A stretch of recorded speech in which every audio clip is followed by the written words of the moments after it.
بسم الله الرحمن الرحيم.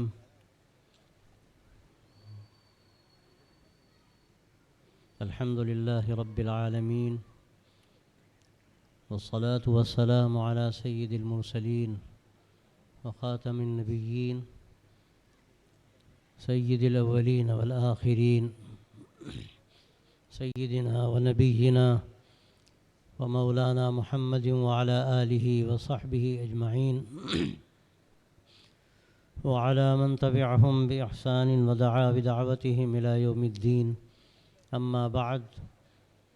فأعوذ بالله من الشيطان الرجيم. يا أيها الذين آمنوا إن تتقوا الله يجعل لكم فرقانا ويكفر عنكم سيئاتكم ويغفر لكم والله ذو الفضل العظيم. صدق الله العظيم. حضرات علماء کرام اور میرے دینی اور ایمانی بھائیوں، یہ اجلاس ہم سب کے لیے باعث خیر ہے انشاءاللہ کہ آپ دین کی نسبت پر اور شریعت کے احترام میں یہاں جمع ہوئے ہیں. اللہ تبارک و تعالی نے اس قصبے کو یہ نعمت بخشی ہے کہ یہاں علماء کا، دین کا اور شریعت کا جو احترام ہے وہ میں نے کم جگہوں پر دیکھا ہے، اور اس کے ساتھ جو حمیت دینی ہے یہ بھی اللہ کی بڑی نعمت ہے. میں یہ سمجھتا ہوں کہ آج کے حالات میں ہم پر بڑی ذمہ داری عائد ہوتی ہے، اور شاید آپ کے اس قصبے پر یہ ذمہ داری دو چند ہوتی ہے. اللہ تبارک و تعالی نے ہمیں جو دین عطا فرمایا اور جو شریعت عطا فرمائی وہ ایک ایسی امتیازی زندگی ہے کہ اگر ہم نے اس کو صحیح معنوں میں اختیار کیا اور اپنی زندگی کو اس کے سانچے میں ڈھالا تو کیا بعید ہے کہ ہماری زندگی اپنے بھائیوں کے لیے، برادران وطن کے لیے بھی ایک نمونہ ہو. افسوس کی بات یہ ہے اس وقت جو ہمارے حالات ہیں پوری دنیا کے اور اس ملک میں ہمارے جو مسلمان بھائی ہیں ان کے حالات ایسے ہیں کہ کہیں سے یہ بات نظر نہیں آتی کہ یہ اسلام کے ترجمان ہیں. حالانکہ اللہ کے نبی صلی اللہ علیہ وسلم نے ہمیں خیر امت بنایا، ہم پر دعوت کی ذمہ داری ڈالی، اور یہ ہم پر احسان کیا کہ اللہ تبارک و تعالی نے اپنے نبی صلی اللہ علیہ وسلم کے ذریعے سے جو ایک دعوت کا مشن ہم کو دیا تھا اس کا ہم کو حامل بنایا. لیکن افسوس کی بات یہ ہے کہ آج آپ کتابیں دیکھتے ہیں، آپ میڈیا کی خبریں بھی آپ کے سامنے آتی ہیں، ساری چیزیں آپ اپنی آنکھوں سے مشاہدہ کرتے ہیں، لیکن اس کے باوجود ہمارے اندر یہ غیرت پیدا نہیں ہوتی کہ اللہ تبارک و تعالیٰ نے ہمیں جس مقصد کے لیے اس دنیا میں بھیجا کیا ہم اس مقصد کو پورا کر رہے ہیں. ہمیں اللہ تبارک و تعالیٰ نے صرف اس لیے نہیں بھیجا کہ ہم عمل کر لیں اپنے طور پر. یہ دین اللہ نے جو ہمیں دیا ہے یہ اجتماعی دین ہے، یہ ایک نظام زندگی ہے، یہ ضابطۂ حیات ہے، دستور ہے جس پر عمل کر کے ہم بہت کچھ حاصل کر سکتے تھے. لیکن افسوس کی بات یہ ہے کہ آج ہماری زندگی سے اسلام کا کوئی بڑا جوڑ نظر نہیں آتا، بلکہ اسلام کو جس طرح ہم نے خانوں میں بانٹ رکھا ہے، اور اسلام کا جو حسین گلدستہ ہے جس میں رنگ برنگے پھول اللہ تبارک و تعالیٰ نے ہمیں سجا کر دیے، اپنے محبوب صلی اللہ علیہ وسلم کی مبارک زندگی کے سانچے میں اللہ نے اس کو ایسا ڈھالا کہ اگر اپنی زندگی کو ہم نے اس کے مطابق بنایا ہوتا اور یہ طے کیا ہوتا کہ یہ وہ خوشبو ہے کہ اگر یہ ہماری زندگی سے مہکتی تو آج عالم خوشبو سے مہکتا، آج دنیا کو ان حالات سے شاید دوچار نہ ہونا پڑتا جو آج دنیا کے سامنے ہیں. میں آپ سے صرف ایک بات کہنا چاہتا ہوں، ہم یہاں سے یہ پیغام لے کر جائیں، طے کر کے جائیں کہ ہمیں اپنی زندگی کا جائزہ لینا ہے، ہمیں اپنا محاسبہ کرنا ہے، اپنی خامیوں کا جائزہ لینا ہے، اور خاص طور سے ہماری وہ زندگی جو لوگوں کے سامنے آتی ہے. ہم مسجد میں مسلمان ہیں، ہم مدرسوں میں مسلمان ہیں، لیکن کتنے لوگ ہیں جو آ کر ہمیں مسجدوں اور مدرسوں میں دیکھتے ہیں، وہ ہمیں بازاروں میں دیکھتے ہیں، وہ ہمیں کاروبار میں دیکھتے ہیں، وہ ہمیں سفروں میں دیکھتے ہیں. کیا ہم کوئی نمونہ اپنی اخلاقی زندگی کا ان کے سامنے پیش کر پاتے ہیں؟ یہ ایک سوالیہ نشان ہے، اس کا ہمیں جائزہ لینے کی ضرورت ہے۔ حضرت مولانا علی میاں صاحب رحمۃ اللہ علیہ جنہوں نے تحریک شروع کی پیام انسانیت کی، ان کا یہ مشن تھا کہ مسلمان وہ اخلاق اپنے اندر پیدا کریں جو ایک نمونے کی زندگی لوگوں کے سامنے پیش کر سکے۔ میں ایک واقعہ ان کا سناتا ہوں۔ حضرت عبداللہ صاحب کاپودروی رحمۃ اللہ علیہ بڑے عالم گزرے ہیں گجرات کے، میں نے 3 مرتبہ ان سے واقعہ سنا کہ ایک مرتبہ سفر میں وہ ساتھ تھے، لکھنؤ سے چلے اور پھر اتفاق یہ ہوا کہ ایک کوپے میں 4 سیٹیں تھیں، 2 نیچے کی تھیں اور 2 اوپر کی۔ نیچے کی ایک سیٹ مولانا کی، عبداللہ صاحب کے اوپر کی، اور 2 سیٹیں تھیں جس میں بھائیوں میں سے برادران وطن میں 2 لوگ تھے، ایک اس میں اسمبلی کے ممبر بھی تھے۔ حضرت مولانا نے وہی محبت کی باتیں چھیڑیں، انسانیت کا ذکر کیا۔ رات کا وقت آیا، ایک بوڑھی خاتون بغل سے آئی اور کہنے لگی کہ میری سیٹ اوپر کی ہے اور نیچے جو لوگ ہیں وہ سینئر سٹیزن ہیں، میں کسی سے ریکویسٹ نہیں کر سکتی، اگر آپ میں سے کوئی مجھے نیچے کی سیٹ دے دے تو میں شکر گزار ہوں گی۔ افسوس کی بات یہ ہے کہ وہ دونوں نوجوان جو برادران وطن اسی کے مذہب کے لوگ تھے، اور وہ تلک لگائے ہوئے خاتون آئی تھی لیکن وہ خاموش بیٹھے رہے۔ وہ بیچاری مایوس ہو کے جانے لگی۔ حضرت نے کہا بہن فکر نہ کرو، یہ میری نیچے کی سیٹ ہے، اس پر آ کر سو جانا۔ جب وہ چلی گئی تو عبداللہ صاحب نے کہا کہ حضرت آپ نے تو بڑا غضب کیا، آپ کیا کریں گے؟ وہ زمانہ تھا مولانا کو نقرس کی تکلیف تھی پاؤں میں اور آنکھ سے وہ زیادہ نظر نہیں آتا تھا، آپریشن سے پہلے کی بات ہے۔ مولانا نے عجیب جملہ کہا، وہ جملہ میں آپ کے حوالے کرنا چاہتا ہوں۔ مولانا نے فرمایا اسلام کا نظام اخلاق پیش کرنے کا موقع بار بار ہمارے ہاتھ نہیں آتا، اگر کبھی یہ موقع ملے تو ہم اس کے ہاتھ سے گنوانا نہیں چاہیے۔ میرے بھائیو، اس وقت اس کی ضرورت ہے کہ ہم اپنی زندگی کو ایسا بنائیں، ہم کاروبار کرتے ہیں، ہم بزنس کرتے ہیں، ہم وہ اخلاقی زندگی اختیار کریں جو ہمارے نبی صلی اللہ علیہ وسلم نے ہمارے حوالے کی ہے۔ قرآن مجید میں اللہ تبارک و تعالیٰ فرماتا ہے وَمَنْ أَحْسَنُ قَوْلًا مِّمَّنْ دَعَا إِلَى اللَّهِ وَعَمِلَ صَالِحًا وَقَالَ إِنَّنِي مِنَ الْمُسْلِمِينَ۔ اس سے بڑھ کر اور اس سے بہتر کس کی بات ہو سکتی ہے کہ ایک اللہ کی طرف بلائے اور وہ یہ کہے کہ میں مسلمانوں میں سے ہوں۔ میں آپ سے صاف کہتا ہوں، اس کا مطلب کیا ہے؟ وہ اللہ کی طرف بلانے والا بندہ جس کے اعمال اچھے ہیں، اگر خدا نخواستہ وہ صرف زبان سے ڈھنڈورا پیٹے اور وہ اخبارات میں اعلان لگائے کہ میں مسلمانوں میں سے ہوں، اس کا اشتہار نکالے، یہ قالا کا ہرگز مطلب نہیں۔ علماء کی بڑی تعداد یہاں بیٹھی ہے، وہ جانتی ہے کہ یہاں قالا کا جو استعمال ہوا اس کا مطلب کیا ہے کہ وہ زبان حال سے کہتا ہو، اس کا اسلام بولتا ہو کہ وہ ایک اللہ کا ماننے والا ہے، اس کی زندگی ایک الگ طرز زندگی رکھتی ہے، وہ اللہ کے رسول صلی اللہ علیہ وسلم کی اخلاقی زندگی کا حامل ہے، آپ کی معاشرتی زندگی کا حامل ہے۔ آج یہ اس وقت کی بڑی ضرورت ہے، اور یہ مجمع جو یہاں پر آیا ہے، ہر فرد اگر یہ طے کر لے، ہم انشاءاللہ جہاں بھی ہوں گے، ہم سفر کرتے ہیں، ہم دوسرے ملکوں میں جاتے ہیں، ہم ٹرینوں میں بیٹھتے ہیں، ہم جہازوں میں بھی سفر کرتے ہیں اور معمولی گاڑیوں میں بھی سفر کرتے ہیں، لوگوں کی نگاہیں ہماری زندگی کی طرف ہیں، ہمارے اخلاق کی طرف ہیں۔ اگر اپنی زندگی کو ہم نے بدلا، ایک نئے رخ کی طرف اپنی زندگی کو لانے کی کوشش کی، اللہ کے نبی صلی اللہ علیہ وسلم کے وہ اخلاق جس کی گواہی اللہ تبارک و تعالیٰ نے قرآن مجید میں دی ہے، وَإِنَّكَ لَعَلَىٰ خُلُقٍ عَظِيمٍ، کہ آپ صلی اللہ علیہ وسلم اخلاق کے اعلیٰ ترین معیار پر ہیں، اور آپ صلی اللہ علیہ وسلم کی سیرت طیبہ جس کا آخری ثبوت ہے، وہ واقعات جو آپ کو بخاری شریف میں ملتے ہیں، حدیث کی اعلیٰ کتابوں میں ملتے ہیں، اور سیرت طیبہ میں ملتے ہیں، کہ جو آپ کی جان لینے کے لیے آیا، آپ کو شہید کرنے کے لیے آیا، آپ صلی اللہ علیہ وسلم نے کس طرح درگزر سے کام لیا، اور اس کی آخری مثال فتح مکہ کا موقع ہے، جب سارے دشمن آپ کے سامنے ہیں، جنہوں نے آپ کے قتل کی، آپ کو شہید کرنے کی سازشیں کی، جنہوں نے صحابہ کو شہید کیا، جنہوں نے مدینے پر بار بار چڑھائی کی، لیکن جب انہوں نے سامنے دیکھا کہ آپ پورے فوج کے ساتھ موجود ہیں اور سوال کیا، تو آپ نے جو ان کو جواب دیا، وہ کیا جواب دیا؟ لا تثریب علیکم اليوم یغفر اللہ لکم، جاؤ تم پر کوئی داروگیر نہیں، تم سب آزاد ہو۔ یہ اخلاق تھے جس کی بنیاد پر یدخلون فی دین اللہ افواجا کا وہ سما بندھا، جس کا ذکر اللہ نے قرآن مجید میں کیا۔ میرے دوستوں، میرے بھائیوں،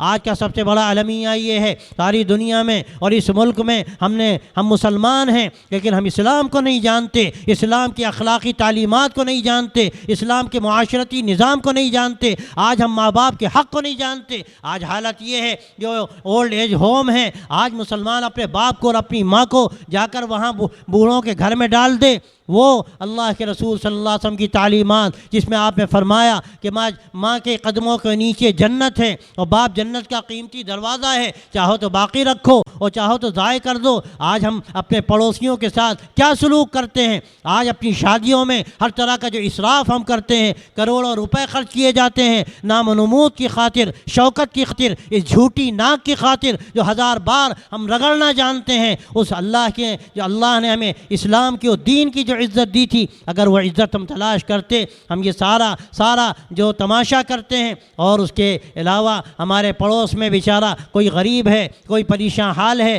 جس کے پاس کھانے کو نہیں، جس کی بیٹیاں بیٹھی ہیں شادی بیاہ کے، اس کے پاس پیسے نہیں، ہم لاکھوں روپے خرچ کریں۔ میرے بھائیو، یہ کون سا اسلام ہے؟ آپ صلی اللہ علیہ وسلم نے فرمایا واللہ لا یؤمن واللہ لا یؤمن واللہ لا یؤمن قیل من یا رسول اللہ قال صلی اللہ علیہ وسلم من لم یأمن جارہ بوائقہ۔ آپ نے فرمایا خدا کی قسم وہ مسلمان نہیں ہو سکتا، خدا کی قسم وہ مسلمان نہیں ہو سکتا، خدا کی قسم وہ مسلمان نہیں ہو سکتا۔ صحابہ نے پوچھا اللہ کے نبی آپ کس کے بارے میں فرماتے ہیں؟ آپ صلی اللہ علیہ وسلم نے فرمایا کہ جس کے جھگڑے بکھیڑوں سے اس کا پڑوسی محفوظ نہ ہو وہ ایمان والا نہیں ہو سکتا۔ آج ہمارا ایک بھائی جو ہمارا مسلمان بھائی ہے، جو ہمارا رشتہ دار بھی ہے، یا وہ بھائی جو مسلمان نہیں ہے لیکن وہ ایک انسانی بھائی ہے، ہمارے اسی وطن کا رہنے والا، ایک ہی ماں باپ کی سب کے سب اولاد ہیں، کیا ہماری کوئی ذمہ داری نہیں کہ ہم اس کی فکر کریں؟ ہم اپنی شادیوں میں لاکھوں روپے خرچ کریں، کیا ہم کسی دوسرے کی خدمت نہیں کر سکتے؟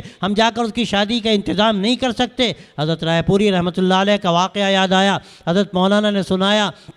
کہ ایک مرتبہ ایک صاحب آئے، آج سے 70 سال پہلے کی بات رہی ہوگی، اور حضرت کو 20,000 کی گویا کہ 10,000 کی 2 گڈیاں نکال کے دی۔ حضرت کا معمول نہیں تھا کہ وہ اس طرح کے ہدایہ قبول فرمائے، لیکن حضرت نے وہ دونوں گڈیاں جیب میں رکھ لی۔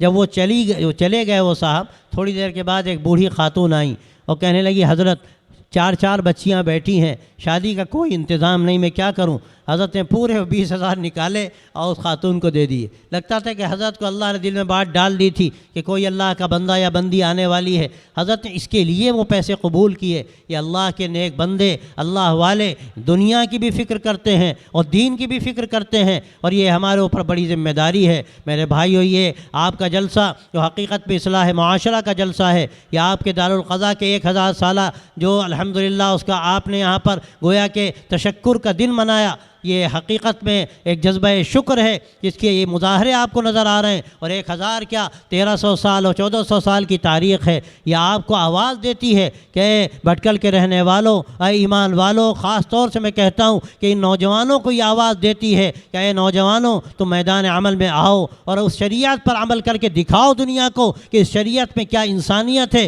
اس میں کیسی محبتیں ہیں، اس میں کیسی دل کے اندر حلاوت ملتی ہے جو نورس حلاوت سے 1000 گنا بہتر ہے۔ اور اللہ تبارک و تعالیٰ نے قرآن مجید میں یہ بات فرمائی ہے کہ من عمل صالحا من ذکر او انثی وهو مؤمن فلنحيينه حیاتا طیبہ، کہ جو بھی ایمان کی حالت میں مرد ہو یا عورت وہ اچھے کام کرے، ہم اس کو حیات طیبہ نصیب فرماتے ہیں، خوشگوار زندگی جس کی دنیا آج متلاشی ہے۔ جو نیند کی گولیاں کھا کر سونا چاہتے ہیں، ان کو راتوں کی نیند نہیں آتی، اللہ نے یہ حلاوت اور یہ سکون ہمارے دین میں رکھا، ایمان میں رکھا، اللہ پر یقین پر رکھا، شریعت پر عمل پر رکھا، اپنی زندگی کو بدلنے میں رکھا۔ وہ زندگی جو آج ہم نے شریعت کو فراموش کر کے گزاری ہے، ہم یہ طے کر کے جائیں کہ ہم شریعت پر جئیں گے اور شریعت پر مریں گے۔ ہماری زندگی اور ہمارے روز و شب انشاءاللہ شریعت کے مطابق بسر ہوں گے، اور اپنے عقائد سے لے کر عبادات تک، عبادات سے لے کر معاشرت تک، اور اخلاقی زندگی تک، آپس کے روابط تک و تعلقات تک۔ اور یہ آپس کے جھگڑے اور لڑائیاں، اس کی کیا قیمت ہے؟ اسلام میں حدیث میں آتا ہے کہ اگر آپس میں یہ لڑائیاں اور جھگڑے ہوتے ہیں تو دین کو اس طرح سے گویا کہ مونڈ دیا جاتا ہے جیسے استرے سے سر کے بال صاف کر دیے جائیں۔ میرے دوستوں اور میں بھائیوں، میں آپ کو یہ پیغام دینا چاہتا ہوں کہ آپ پورے دین پر عمل کرنے کا جذبہ یہاں سے لے کر جائیے، اور یہ طے کر کے جائیے کہ آپ لوگوں کے سامنے ایک نمونہ پیش کریں گے۔ کیا کبھی ہم نے سوچا ہمارے بغل میں کوئی ہمارا بھائی ہے، وہ بھوکا ہے، وہ پریشان حال ہے، وہ بیمار ہے، کیا کبھی ہم اس کو دیکھنے کے لیے ہاسپٹل گئے؟ کیا کبھی ہم نے اس کی ضرورت پوری کی؟ حدیث میں ہمیں جو سبق سبق دیا گیا، کسی ضرورت مند کی ضرورت کو پورا کرنا یہ صدقہ ہے۔ اور یاد رکھیے حدیث قدسی میں اللہ تبارک و تعالیٰ نے جو بات فرمائی کہ قیامت میں اللہ تبارک و تعالیٰ اپنے بندے سے کہے گا، اے بندے میں بھوکا تھا، تم نے مجھے کھانا نہیں دیا۔ بندہ کہے گا یا اللہ تو رب العالمین ہے، تجھے کیا ضرورت؟ اللہ تعالیٰ فرمائے گا میرا فلاں بندہ بھوکا تھا، اگر تو اسے کھانا کھلاتا تو مجھے اس کے پاس پاتا۔ یہ حقیقت میں خدمت یہ معرفت رب کا ذریعہ ہے، اللہ کو پانے کا ذریعہ ہے۔ کہنے والے نے خوب بات کہی کہ عبادت سے جنت ملتی ہے اور خدمت سے خدا ملتا ہے۔ یہ خدمت اپنوں کی بھی، یہ خدمت غیروں کی بھی، اور غیر کیا یہ بھی اپنے ہیں، اسی ملک کے رہنے والے، اسی ملک کے باشندے۔ کیا ہم پر کوئی ذمہ داری عائد نہیں ہوتی ان کی کہ ہم اپنی اس اخلاقی زندگی سے، ایمان والی زندگی سے ان کو کوئی راستہ دیتے؟ اور میں آپ کو 10 واقعات سنا سکتا ہوں کہ جب یہ اچھے کام کیے جاتے ہیں، ان کے سامنے آدمی جاتا ہے اسلام کی صحیح تصویر لے کر، تو لوگ اس کی آگے جھکتے ہیں اور حالات بدلتے ہیں۔ میں نے ایسے سینکڑوں لوگ دیکھے ہیں اور 20 لوگ میرے سامنے ایسے آئے ہیں کہ جن کے ذہنوں میں زہر بھرے ہوئے تھے، لیکن جب انہوں نے اسلام کی تصویر دیکھی، ان کے ذہن و دماغ صاف ہوئے، تو اس وقت حالات کا رخ بدلا اور ان کے اندر ایک نیا جذبہ ابھرا اور انہوں نے یہ بات کہی۔ ابھی میں حیدرآباد گیا، وہاں ڈائیلاگ کا ایک بڑا پروگرام تھا، اور میں کیا کہوں، ابھی آج آپ کے اسی شہر میں پیام انسانیت کے عنوان سے جو پروگرام ہوا، اس میں جس طرح ہمارے ان برادران وطن نے اعتراف کیا کھل کر کہ ہم تو نہیں جانتے تھے کہ اسلام کیا ہے، اسلام کی تعلیمات کیا ہیں، یہ تعلیمات آپ کو دینی پڑیں گی اور ان کے سامنے آپ کو ایسی زندگی اختیار کر کے بتانی پڑے گی، جس سے آج غلط فہمیاں جو میڈیا کے ذریعے سے پھیلائی جا رہی ہیں۔ میڈیا بات کا بتنگڑ بناتا ہے، لیکن میں کہتا ہوں بات کہاں سے شروع ہوتی ہے؟ ہمارے سماج کی جو خرابیاں ہیں کیا وہ واقعہ نہیں ہیں؟ ہمیں اپنے آپ کو بدلنا ہوگا، اپنی زندگی کو نئے رخ پر لانا ہوگا، اللہ کے نبی کی سنتوں پر چلنا ہوگا۔ لیکن آج حقیقت یہ ہے کہ ہم نے سنتوں کو بھی بانٹا ہے۔ حدیث میں اللہ نے قرآن مجید میں یہ بات فرمائی ہے کہ اے ایمان والو، اگر تم اللہ کے نبی کے راستے پر آ جاؤ، اللہ تمہیں اپنا چہیتا بنا لے گا، اپنا محبوب بنا لے گا۔ لیکن ہم نے سنتوں کو بانٹا، یہ پاکی کی سنتیں، یہ نماز کی سنتیں، یہ روزے کی سنتیں، یہ عبادتوں کی سنتیں۔ کیا بھول گئے ہم اس بات کو کہ شادی کی کیا سنتیں ہیں، کاروبار کی کیا سنتیں ہیں، اخلاق کی کیا سنتیں ہیں، معاملات کی کیا سنتیں ہیں، ہمیں کس طرح برتاؤ کرنا چاہیے اپنے بھائیوں کے ساتھ؟ اگر ہم نے یہ طریقہ اختیار کیا، آپ یاد رکھیے اللہ تعالیٰ جب محبت کرنے لگے اپنے بندے سے، اگر یہ سماجی زندگی ہماری بہتر ہو جائے اور یہ امت محمدیہ جو حقیقت میں امت محبوبہ تھی، محبوب رب العالمین کی امت تھی، آج جب اس نے دین چھوڑا، اللہ کے نبی کا طریقہ چھوڑا، تو یہ امت مبغوضہ بن گئی۔ آج دنیا میں مسلمانوں کے بارے میں جو تصورات ہیں اور میڈیا ان کی جو تصویر پیش کرتا ہے، سچی بات یہ ہے کہ ہماری کوتاہی ہے۔ ہم نے اگر صحیح عمل کیا ہوتا، اپنی سنتوں کو ہم نے بانٹا نہ ہوتا، اللہ کے نبی صلی اللہ علیہ وسلم کا طریقہ اپنی پوری زندگی میں ہم نے اختیار کیا ہوتا، اس کی نورانیت ہمارے اندر پیدا ہوتی، تو آج یہ امت جس کو اللہ نے امت محبوبہ بنایا، آج یہ امت محبوبہ ہوتی۔ حضرات صحابہ رضی اللہ عنہم اجمعین کے واقعات دیکھیے، وہ جس شان کے ساتھ گئے، کس انسانیت و محبت کا درس لے کر گئے، وہ جہاں گئے وہاں کی دنیا بدل گئی۔ میں عرض کر رہا تھا ابھی کسی جگہ پر کہ لوگوں نے زبان بھی چھوڑ دی، کوئی اپنی زبان نہیں چھوڑتا، اپنا طریقہ اس کو بڑا عزیز ہوتا ہے، لیکن زبان کوئی نہیں چھوڑتا۔ یہ صحابہ کی خصوصیت ہے،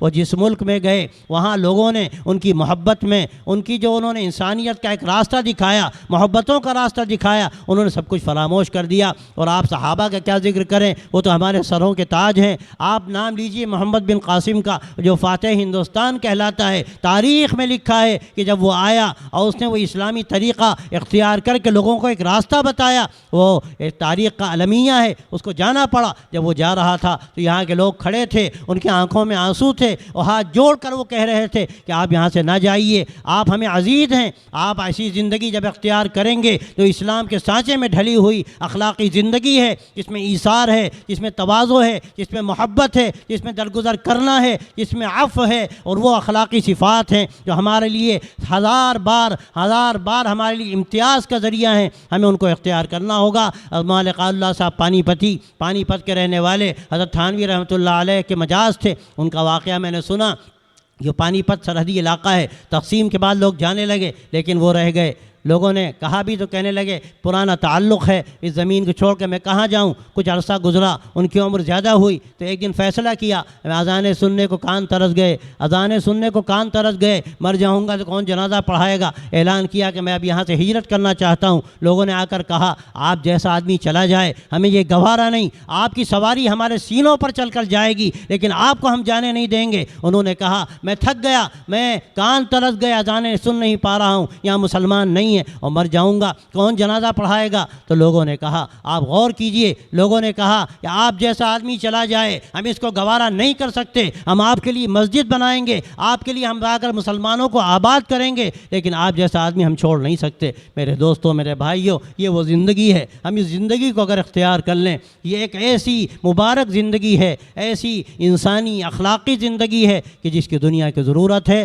یہ انشاءاللہ اگر ہم نے طے کیا آج کے اس اجلاس میں، جس میں بڑی تعداد موجود ہے، ہر فرد بشر نے طے کیا، خاص طور سے نوجوانوں نے طے کیا کہ ہم اچھی زندگی اختیار کریں گے، اپنے اخلاق کو بہتر بنائیں گے اور اپنے اخلاق سے ہم دکھائیں گے کہ اسلام کیا ہوتا ہے، کوئی غریب ہے، کوئی پریشان حال ہے، ہم ان کی مدد کریں گے۔ اور یہ واقعات الحمدللہ آپ کے اس بھٹکل میں سامنے آئے، اور ابھی ایسے کمپٹیشن جو ہوا مجھے بتایا گیا اس میں دسیوں ایسے جو لکھے انہوں نے ہمارے بھائیوں نے، اس میں اس کا اعتراف کیا کہ یہاں پر جو محبت ہے اور انسانیت کی جو خدمت نظر آتی ہے وہ عام طور پر دوسری جگہوں پر نظر نہیں آتی۔ یہ اس وقت کی بڑی ضرورت ہے۔ یہ ہماری سماجی زندگی جب بہتر ہوگی، یا مکمل دین کو اختیار کریں گے، سنتوں کا اہتمام ہم پوری طرح کریں گے، صرف عبادتوں ہی میں نہیں، اپنی اخلاقی زندگی میں، اپنی شادیوں میں، اپنے معاملات میں، تو انشاءاللہ آپ دیکھیں گے کہ کل جو آنے والا مستقبل ہے وہ کیسا تابناک ہوتا ہے، کیسا روشن ہوتا ہے۔ ہماری پوری تاریخ اس سے بھری ہوئی ہے۔